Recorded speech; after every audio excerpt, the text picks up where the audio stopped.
How about Julks?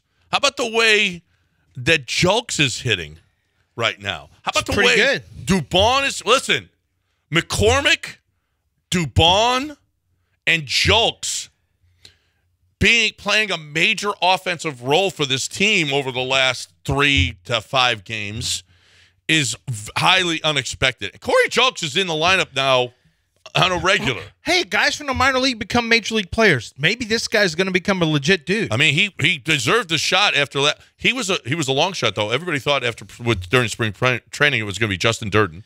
And then but Durden then they said no, we're going to take Julks. I think Durden had a bomb yesterday. That was not in a professional game. It was in the minor leagues, right? Right. Okay. Right. So, but Corey Julks had one in a major league game. His first ever home run. Here's Dusty. You know, something he'll never forget because everybody remembers their first home run. Boy, that was, like I love giving him the lineup card. So that's something that he can cherish and take with him and put it behind him and try to hit some more. That's great. That is great. You hit your first major league home run. I wonder if he got the ball. No, I think they threw it back. I think they did throw it back on the field, which is great.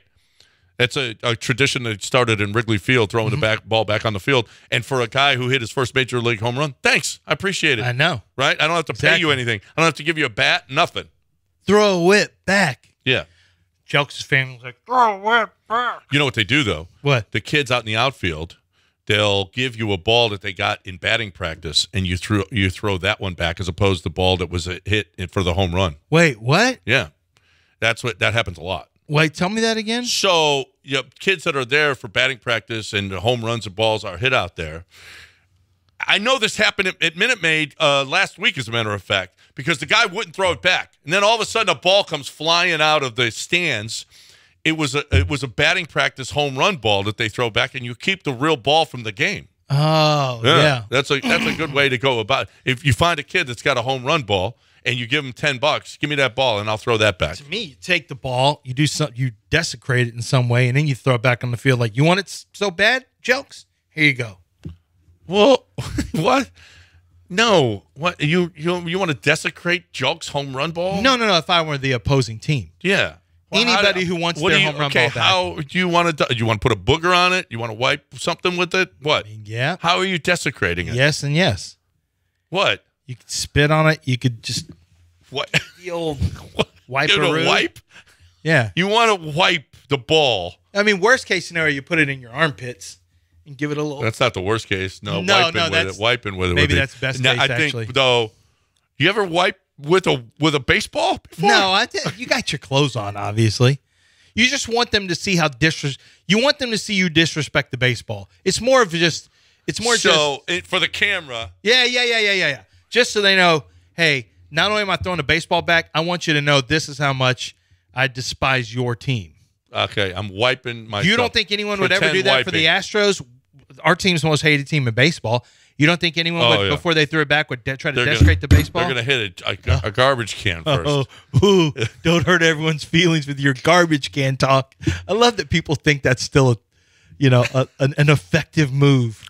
I'd love to see a story where a guy comes up and the moment's not too big for him. It's just not too big. Corey Julks, a local guy, University of Houston guy. Nice. That's good to see.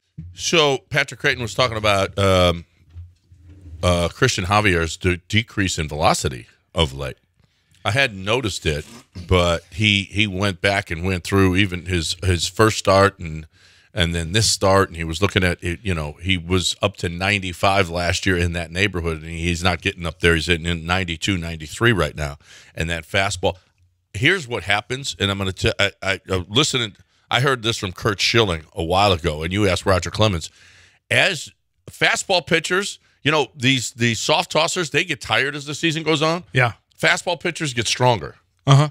And for Javier to be, toward the end of last season, as dominant as he was against the Yankees and going down the stretch, I have a feeling Christian Javier is going to get better, and his velocity is going to get better. I'm not concerned at all about his velocity now. He's going to be stronger as the season goes on. It's like when you hike, right?